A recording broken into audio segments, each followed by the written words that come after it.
What does it truly mean to destroy someone without ever laying a hand on them? And more importantly, what kind of mind reaches a place where such a question even begins to make sense? There are thoughts that do not belong to the world of simple morality. They exist in a colder layer of human understanding, where actions are not judged by intention alone, but by outcome, perception, and silence. A place where wars are not fought with swords, but with patience, where victory is not announced with noise, but with absence, and where destruction does not look like chaos, but like order slowly collapsing from within. In that hidden architecture of power, there is one name that echoes across centuries, not because he taught cruelty, but because he exposed reality without apology. Niccolo Machiavelli. A man often misunderstood as a teacher of evil, when in truth he was something more unsettling. A translator of human nature stripped of comfort. He did not invent manipulation, he observed it. He did not create ambition, he dissected it. And he did not glorify destruction. He simply explained how power behaves when morality is no longer in control of it. To understand his world is not to become immoral. It is to see the machinery behind appearances, and once you see it, you cannot entirely unsee it. There is a certain kind of destruction that does not require violence. It requires structure, timing, silence, and above all, understanding what people value more than life itself, their identity, their reputation, their certainty of self. Because a human being does not merely live inside their body, they live inside the story others believe about them. And when that story is altered, even slightly, reality begins to fracture in ways most people never notice until it is too late. Machiavelli understood this long before modern psychology gave it a name. He understood that people are not moved by truth alone, but by perception of truth. That loyalty is not a fixed principle, but a condition maintained through benefit and fear. That strength is not always in action, but often in restraint, and that the most effective form of power is the kind that does not announce itself as power at all. Imagine a man standing in a court where everyone smiles at him, bows to him, and speaks his name with respect. He believes he is safe because nothing appears wrong. No confrontation, no open enemy, no visible threat. But beneath the surface, something subtle begins to shift. Conversations change when he enters the room. Silence replaces warmth. Questions are no longer asked directly to him, but around him. His presence remains, but his influence begins to thin like ink dissolving in water. This is not an accident. In the world Machiavelli described, this is design. Because destruction without attack is not about aggression. It is about erosion. And erosion does not need permission. It only needs time. There is a fundamental truth about human systems that most people avoid confronting. Nothing collapses instantly unless it is already hollow. What appears sudden is usually only the final moment of a long internal weakening. The fall is visible, but the preparation for the fall is invisible. And those who understand this distinction do not waste energy breaking things. They simply observe where things are already weakening and allow reality to complete what it has begun. Machiavelli wrote in a world of princes and republics, but the underlying principle transcends politics. It applies to every structure where humans place value: relationships, institutions, reputations, alliances, hierarchies. Anything sustained by belief can be destabilized by doubt. Anything maintained by trust can be fractured by uncertainty. And anything dependent on perception can be altered by suggestion, not force, suggestion. Because suggestion does something force cannot. It bypasses resistance. It does not demand belief, it plants the possibility of disbelief. And once disbelief exists, even in its smallest form, the mind begins to do the work itself. This is where the darker intelligence of strategy resides, not in telling people what to think, but in making them question what they already believe. A person does not need to be directly undermined to lose standing. It is enough that their certainty begins to loosen. A reputation does not need to be openly destroyed. It is enough that it becomes slightly difficult to defend. Trust does not need to be broken in one decisive moment. It only needs to be repeatedly stretched until it no longer feels natural. And what Machiavelli understood what separates superficial power from enduring. Influence is that people will often complete their own undoing once doubt is introduced. Not because they are weak, but because the human mind seeks coherence. When something feels misaligned, it tries to resolve the tension, and in that attempt, it often creates more instability than existed before. This is not fiction, it is structure. But to truly understand this philosophy, one must step away from the illusion that conflict always looks like conflict. The loud version of struggle arguments, confrontations, visible enemies is only the surface layer. Beneath it exists a quieter dimension where influence is exercised through timing, absence, and selective visibility. Consider the nature of presence. When someone is always available, their value becomes invisible. When someone is occasionally absent, their value becomes noticeable. When someone becomes unpredictable, their value becomes significant. And when someone becomes difficult to interpret, they begin to occupy mental space far beyond their physical actions. Machiavelli understood that power is not just about control over others. It is about control over attention, because attention determines importance, and importance determines influence. A person who cannot be ignored does not need to demand respect. It arrives on its own. But the darker extension of this idea lies in what happens when attention is removed rather than gained. When someone who once occupied space in the minds of others slowly fades not through disappearance, but through repositioning. They are still present, but no longer central, still known, but no longer discussed with certainty, still included, but no longer relied upon. This is not loud destruction. It is quiet replacement, and it is often irreversible. Because what is being dismantled is not the person, but their assumed permanence. Machiavelli would recognize this not as cruelty, but as realism. In his view, power is never static. It is always being negotiated, even in silence, even in moments where nothing appears to be happening. Especially in those moments, the world rarely changes through single acts. It changes through accumulation. Small shifts in trust, minor adjustments in perception, gradual redistribution of confidence. These changes are almost invisible in isolation, but devastating in sequence. A single doubt is harmless. The pattern of doubt becomes narrative. And once narrative forms, it no longer requires proof. It begins to sustain itself. And here lies the unsettling truth. People are more loyal to narratives than to individuals. This is why Machiavelli emphasized appearance almost as much as reality. Not because appearance is more important than truth, but because most people experience truth through appearance first. The mind does not process reality directly. It processes interpretation. And interpretation is vulnerable to influence. In such a world, destruction does not require confrontation. It requires subtle alteration of interpretation, not by lies that are obvious, but by shifts that are plausible. Not by fabrication, but by framing. Because framing determines emotional reaction before logic has a chance to intervene. And once emotion reacts, logic often arrives too late to correct it. But there is something even deeper in this philosophy that is often overlooked. The most effective form of destruction is not directed outward. It is directed inward. Because external collapse is unstable. It can be repaired, rebuilt, resisted. But internal collapse, the kind that comes from confusion, misalignment, and self-doubt, does not require an enemy to sustain it. It continues on its own. Machiavelli did not teach people how to destroy others for pleasure. He revealed how systems of power function when stripped of idealism. He showed that fear is more reliable than love in maintaining control, but also that fear must be managed carefully or it becomes rebellion. He understood that cruelty without purpose is self-defeating, and kindness without structure is unsustainable.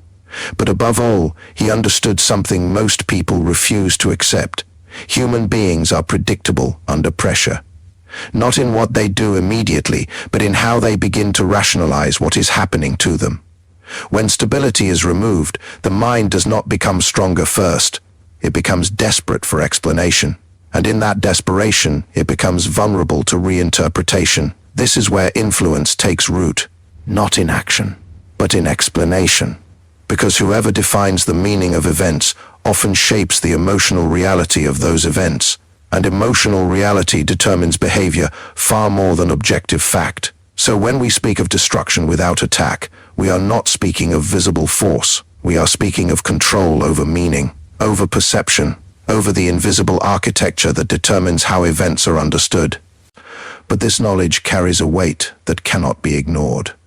Because once understood, it changes how one sees every interaction, every silence, every shift in tone. It creates awareness of layers that most people never perceive, and with that awareness comes a kind of distance from innocence, not necessarily corruption but separation from simplicity. Machiavelli did not offer comfort, he offered clarity. And clarity, in its purest form, is often uncomfortable. Because it removes the illusion that things are what they appear to be, and once that illusion is gone, every interaction becomes more complex. Every relationship contains strategy. Every exchange contains signals. Every silence contains potential meaning, but it would be a mistake to assume this leads only to manipulation.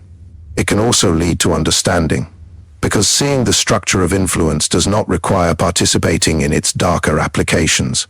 It can also be used to recognize when one is being influenced, when perception is being shaped, when narratives are being formed without consent. And perhaps that is the most important dimension of Machiavelli's legacy, not that he teaches how to dominate others, but that he forces awareness of how easily domination can occur when one is unaware. The question is never only how power is used. The deeper question is how unnoticed it becomes when it is used well. And in that silence lies the beginning of everything that follows. But there is a deeper layer beneath perception itself, one that Machiavelli would have considered even more dangerous than deception, and that is dependency. Because control is not always maintained by fear or admiration alone.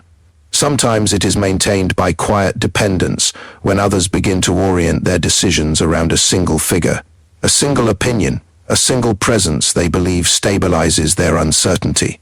At first, it feels like respect. Then it becomes reliance.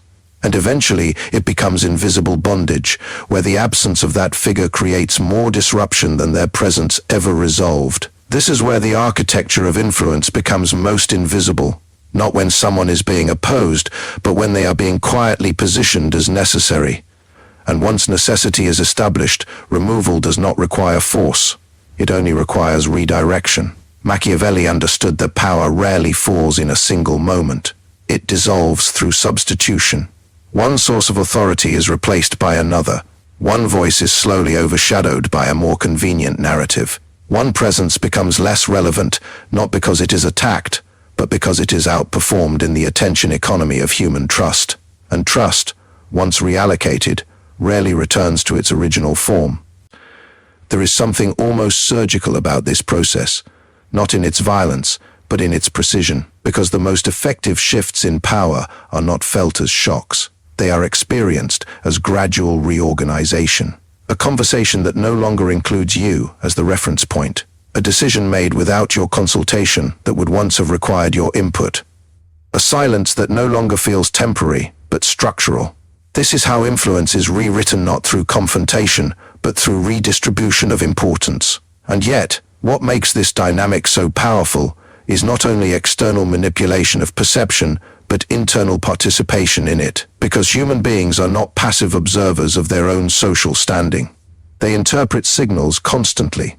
They fill gaps with meaning. They adjust their own self-concept based on subtle feedback loops from the environment. Machiavelli did not need modern psychology to understand this. He observed it in courts, in councils, in armies, in cities where reputation was currency and doubt was invisible taxation. He saw how quickly certainty could evaporate when confidence in authority became unstable. And more importantly, he saw how quickly people adjust their loyalty when they sense that stability shifting. Not because they are treacherous by nature, but because survival, social or political, often depends on anticipating where stability will remain. This creates a silent competition that most people never acknowledge directly. A competition not for dominance in the obvious sense, but for perceived permanence. Who will remain relevant? Who will continue to be consulted? Who will still be present when decisions are made without hesitation? And in this space, silence becomes a tool far more powerful than speech. Because speech reveals position, silence conceals it. There are moments when saying nothing creates more interpretation than any statement could. A pause in response becomes a space others fill with assumption. An absence from discussion becomes a signal others analyze without confirmation. And over time, these interpretations begin to solidify into beliefs that feel self-generated, even though they were shaped by absence rather than action. This is where Machiavelli's worldview becomes unsettling, not because it promotes chaos, but because it reveals how easily order is constructed from interpretation rather than truth. And once interpretation becomes dominant, truth becomes secondary. A reputation, for example, is not a fixed entity. It is a living narrative sustained by repetition and reinforcement. It exists only as long as it is actively maintained in the minds of others. And because of this, it is vulnerable not only to attack, but to neglect. Neglect does not destroy reputation instantly. It weakens its ability to defend itself. When a person is no longer consistently reinforced in conversation, memory begins to adjust their importance. When they are no longer referenced as a standard of judgment, they slowly cease to function as a benchmark. When they are no longer required in decision-making processes, their relevance begins to decay without resistance. And what replaces them is not necessarily a stronger force, but a more active one. Because in human systems, activity often outweighs accuracy. Machiavelli would recognize this as one of the fundamental truths of power. Presence is not enough. Presence must be reinforced, otherwise it becomes background. And background, no matter how significant it once was, eventually stops influencing foreground decisions. But there is a darker implication here that extends beyond social dynamics. It touches the psychological core of identity itself, because when external validation shifts, internal stability often follows. A person who is consistently acknowledged begins to structure their self-perception around that acknowledgement. When that acknowledgement weakens, the internal structure does not immediately adjust. Instead, it begins to fracture subtly. Doubt enters not as an explosion, but as a quiet inconsistency between expectation and response. And the mind, in its attempt to resolve inconsistency, begins to reinterpret itself. Was I ever as important as I thought? Did I misread my position? Is this temporary, or has something fundamentally changed? These questions do not need answers to be effective. Their existence alone is enough to alter behavior. And altered behavior further changes external perception, creating a feedback loop that accelerates the very instability it is trying to understand. This is not manipulation in the crude sense. It is psychological gravity. Once introduced, it pulls interpretation toward itself. Machiavelli's insight was never about teaching cruelty. It was about exposing inevitability.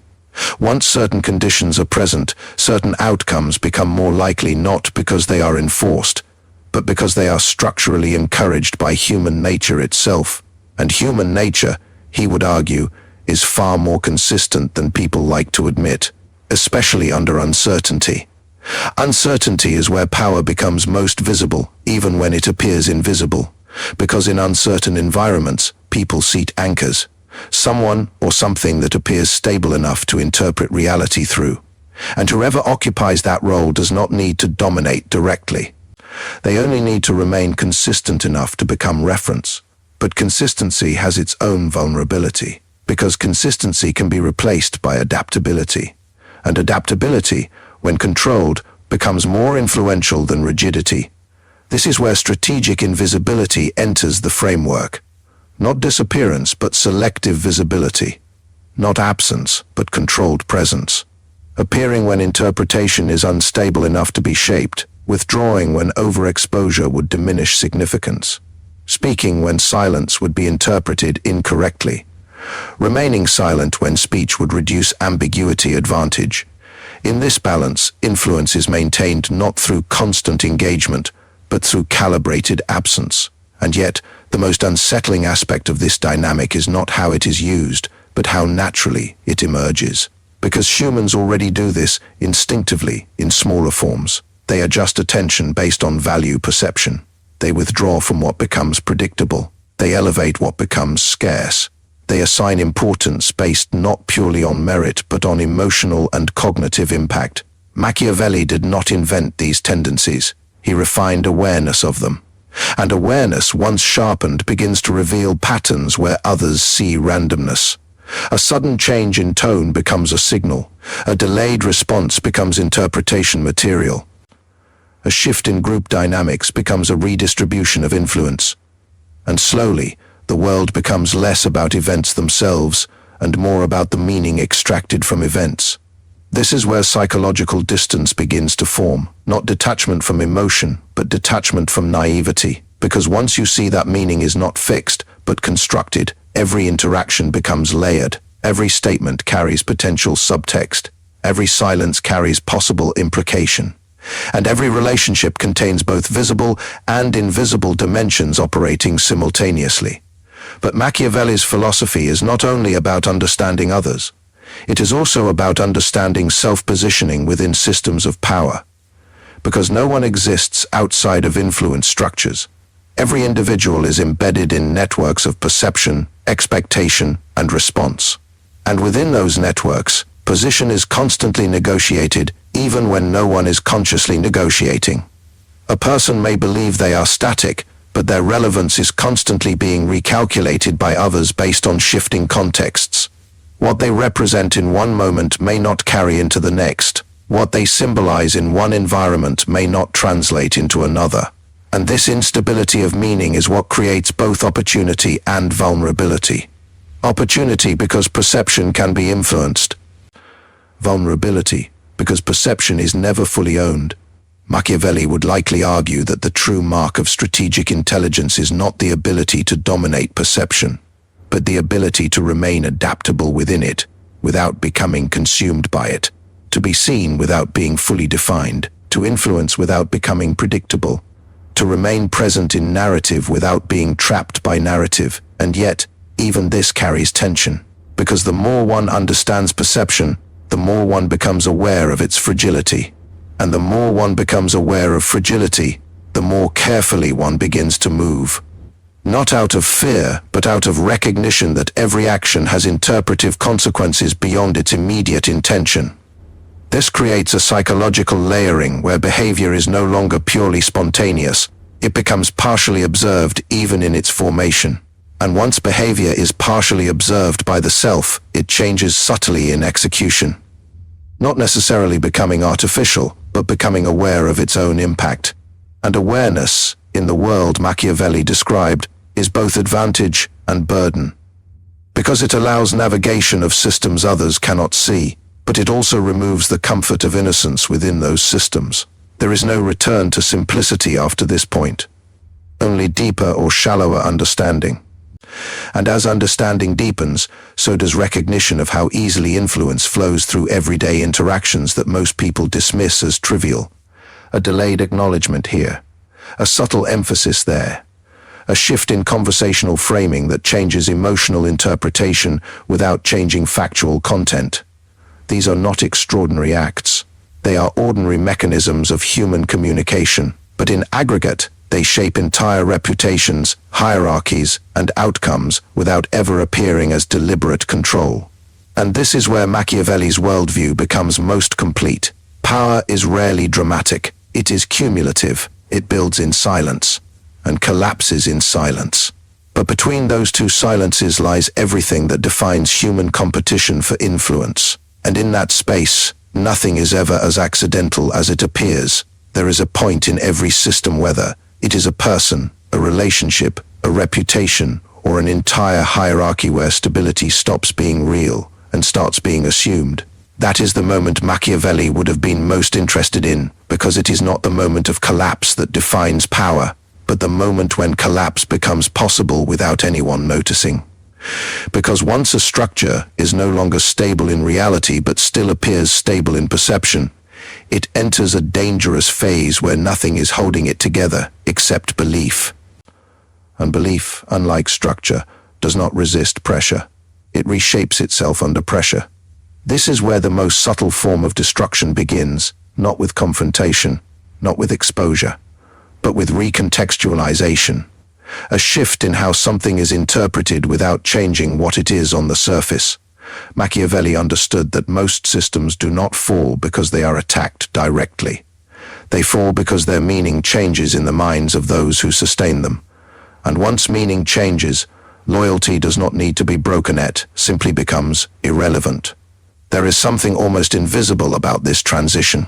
A person who was once central begins to feel peripheral, not because they have changed, but because the environment around them has quietly reorganized itself. Conversations still happen, but they no longer orbit them. Decisions are still made, but their input is no longer structurally required. Their presence is still acknowledged, but their absence would no longer disrupt the flow. And that is the first true sign of displacement, not rejection, replacement of necessity. In Machiavelli's logic, necessity is more powerful than admiration. Because admiration can exist without dependence, but necessity creates structural attachment. When someone is necessary, they become part of the system's survival logic. When they are no longer necessary, they become optional. And what is optional in human systems is eventually re-evaluated, not always consciously, often instinctively. And instinct, unlike loyalty, does not require justification. It only requires efficiency. This is where the psychological layer deepens, because once a person begins to sense they are no longer necessary, they do not always confront it directly. The human mind rarely accepts displacement in clear terms. Instead, it begins to search for subtle signals that explain what it is already feeling. A delayed response becomes interpreted as distance. A shorter conversation becomes interpreted as disinterest. A missing invitation becomes interpreted as exclusion. And each interpretation strengthens the underlying emotional shift that began long before evidence appeared. This is how internal collapse begins, not through truth, but through accumulation of interpretation. Machiavelli would recognize this as one of the most efficient mechanisms of influence, allowing perception to generate its own reinforcement loop without needing direct intervention. Because once interpretation begins to sustain itself, external input becomes secondary. The mind begins to validate its own suspicion through selective attention. It notices what confirms instability and ignores what contradicts it. And in doing so, it builds a reality that feels more real than reality itself. This is not deception in the traditional sense. No lies are required. No false information needs to be introduced. Only ambiguity. Only space for interpretation. Only enough inconsistency for the mind to begin constructing its own narrative. And once narrative construction begins, control is no longer external. It becomes internalized. There is a reason Machiavelli placed such emphasis on perception management rather than overt force. Force creates resistance. Perception creates alignment. Force produces enemies. Perception produces self-correction. And self-correction is far more powerful than coercion because it does not feel like control, it feels like realization. A person who believes they arrived at a conclusion independently will defend that conclusion more strongly than one imposed upon them. And so the most effective influence does not tell people what to think. It guides what they believe they discovered themselves. But there is a darker consequence to this dynamic that most do not consider. When perception becomes unstable, identity begins to fragment. Because identity is not built only from internal belief, it is reinforced by external reflection. Who others believe you are becomes a mirror through which you continuously refine your self-concept. When that mirror changes, the reflection does not immediately update. Instead, it becomes distorted, inconsistent, unreliable. And the mind, confronted with inconsistent reflection, does something predictable. It begins to question itself, not loudly at first, quietly. Was I misjudging my place? Was I more important than I actually was? Did something change that I failed to notice? Or worse, was I always less significant than I believed? These questions do not require answers to cause disruption. Their existence alone begins to shift behavior. A person becomes more cautious, more observant, more self-aware in a way that feels like control but is actually hesitation disguised as precision. And hesitation is one of the first signs of internal instability. Machiavelli would see this not as weakness, but as a predictable outcome of shifting perception environments. Because when external validation is no longer consistent, internal certainty begins to compensate by overanalyzing signals that were once ignored. And in overanalysis, clarity dissolves. What remains is interpretation layered upon interpretation, each one slightly more fragile than the last. At this stage, destruction does not need to be completed externally. It continues internally without further input. The system begins to destabilize itself by trying to regain equilibrium that no longer exists in the same form. This is why the most effective forms of strategic influence appear passive, because they are not actions that push directly against resistance. They are adjustments that allow resistance to misinterpret itself. Machiavelli understood that people rarely resist reality. They resist perceived threats to their stability. And if stability is already uncertain, even neutral changes feel like pressure. There is another layer here that deepens the psychological structure, the redefinition of status through comparison. Human beings rarely evaluate themselves in isolation. They evaluate themselves relative to others. Position is not absolute, it is relational. And relational positioning is constantly being updated based on context, visibility, and attention distribution. When someone begins to receive less attention relative to others in their environment, they may experience feelings of isolation, loneliness, or depression. Even without explicit rejection, they begin to experience subtle status displacement, not because they have lost ability, but because the reference frame has shifted.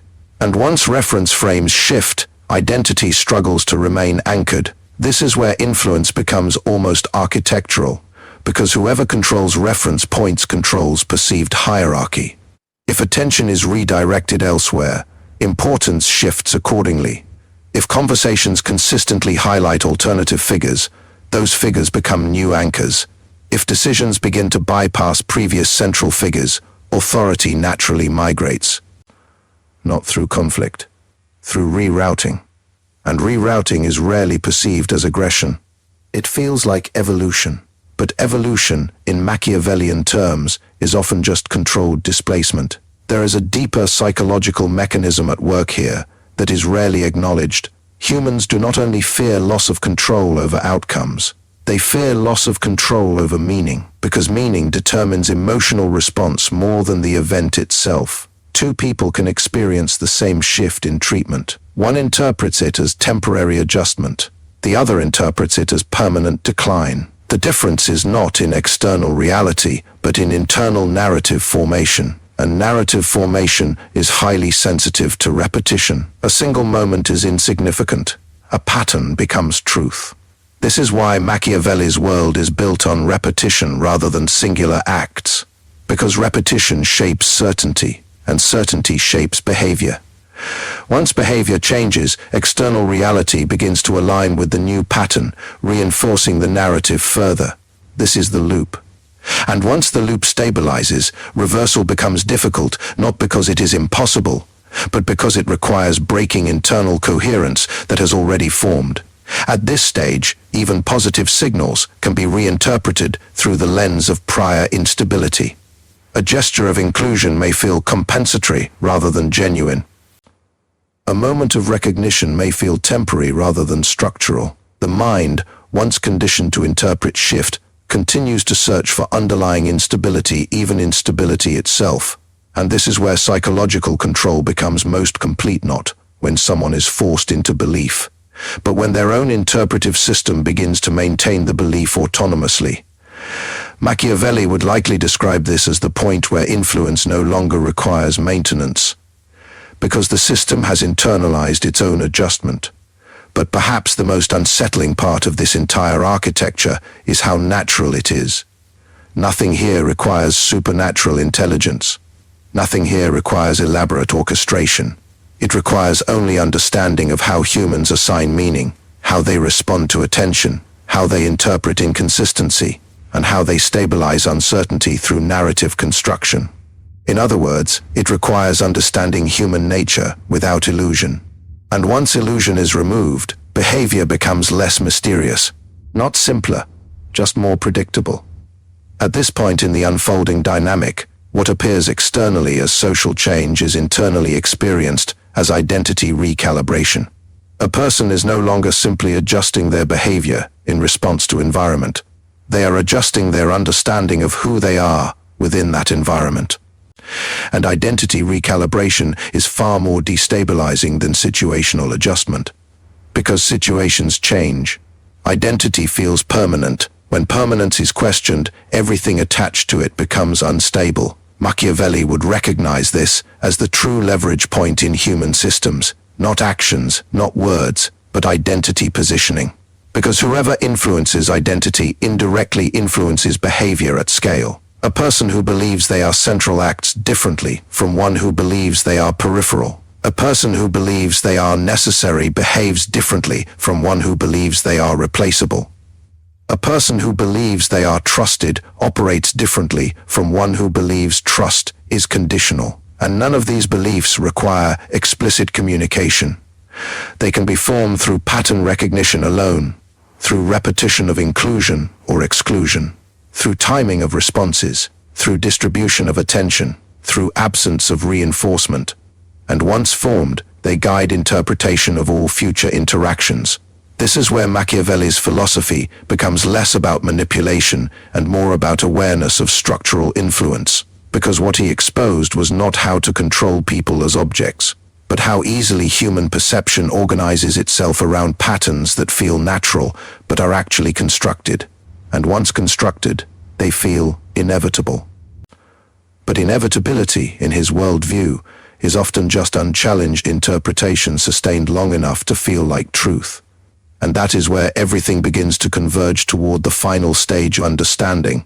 And that is where everything begins to converge toward the final stage of understanding, because once perception, identity, and influence are stripped of their illusions, what remains is not chaos but structure so consistent it becomes unsettling. A structure where nothing is random, yet everything feels spontaneous. A structure where people believe they are acting freely, while quietly moving within boundaries shaped long before their awareness ever arrived. Machiavelli never described this as something mystical. He would have called it what it is, the predictable outcome of human beings interpreting reality through incomplete information while believing their interpretation is complete.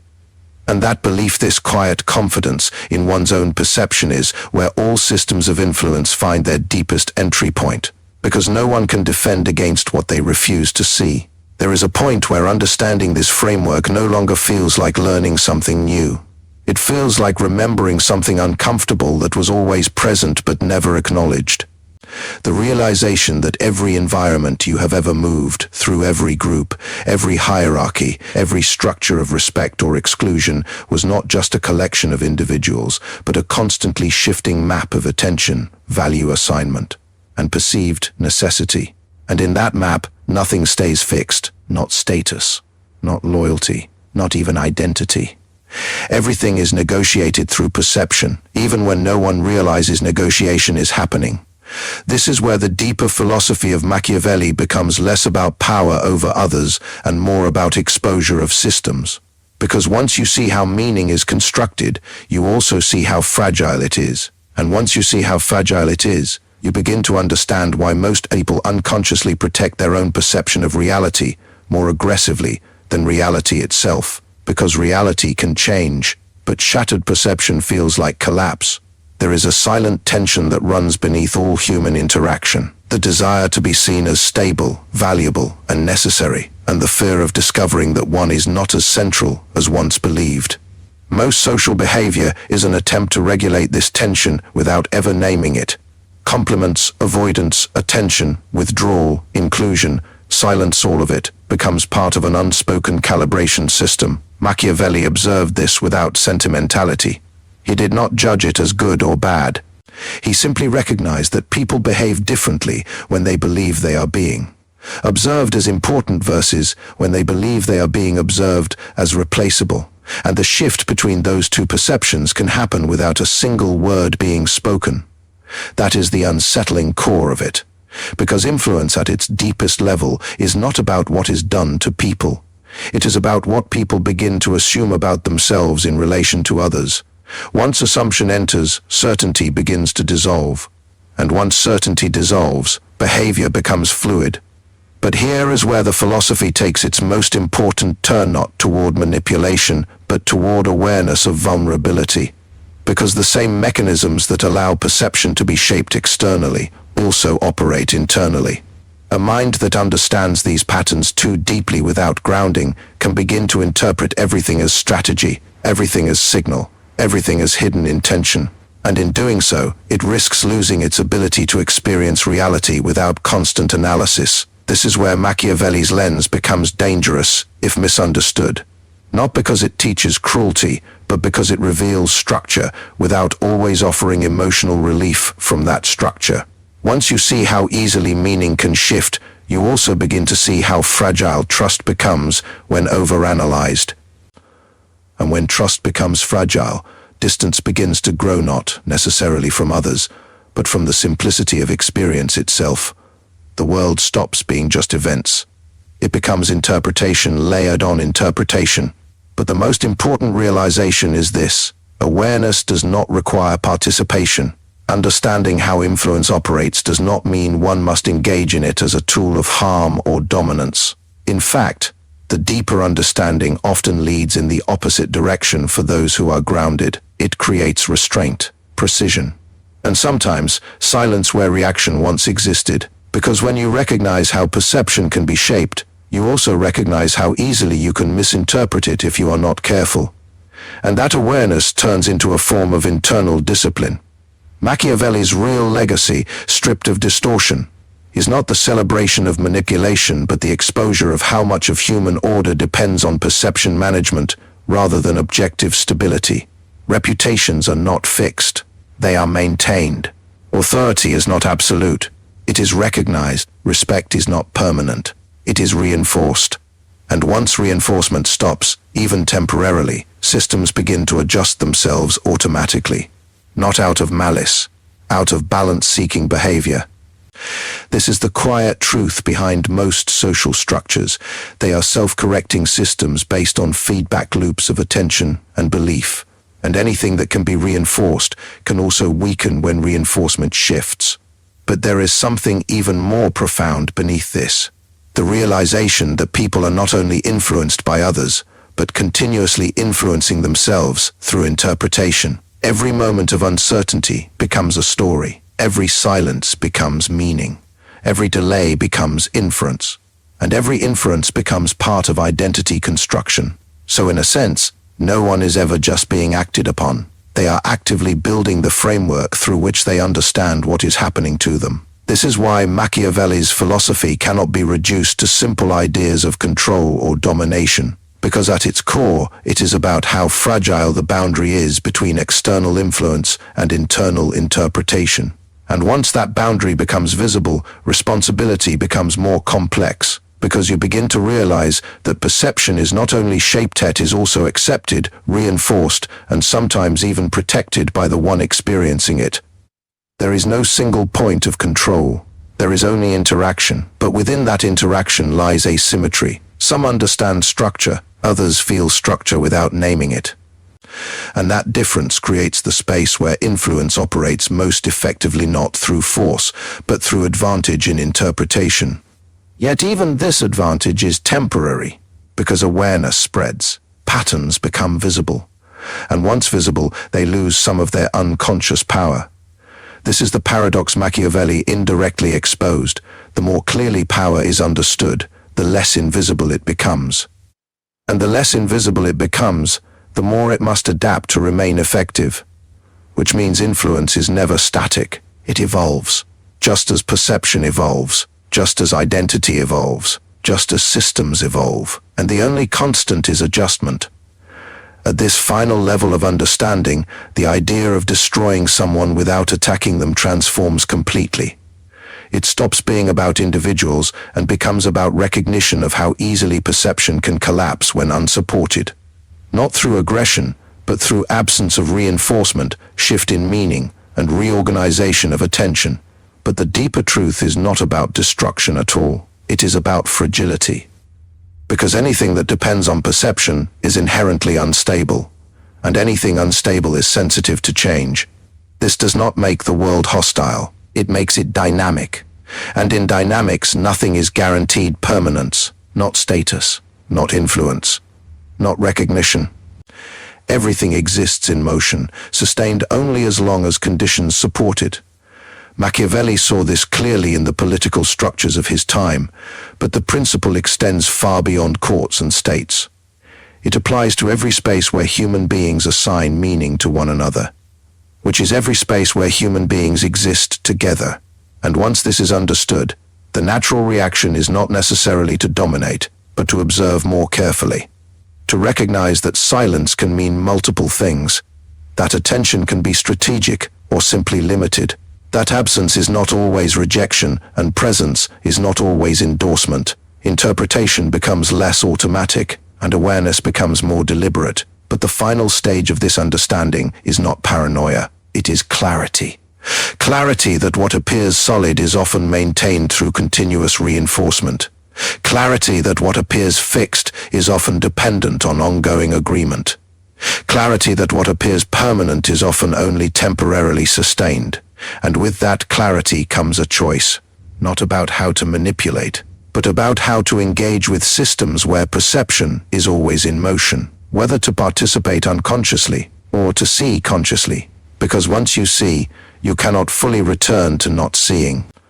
And that changes everything, not because it makes you powerful in the traditional sense, but because it makes you aware of how power actually moves when no one is naming it. Machiavelli would not ask you to fear this awareness. He would ask you to respect it, because misunderstanding it leads to illusion, and illusion, in his world, is the only true vulnerability. So the final question is not whether influence exists.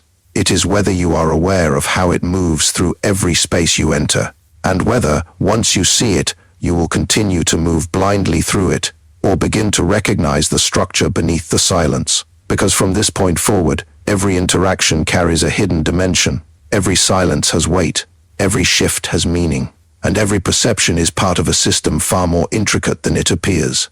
And now, standing at the edge of that understanding, there is only one thing left to decide. Will you return to the world as it appears, or will you finally begin to see the world as it operates? Because once you cross that line, there is no longer ignorance to protect you, only awareness to guide you. And awareness, once awakened, does not allow you to look away again.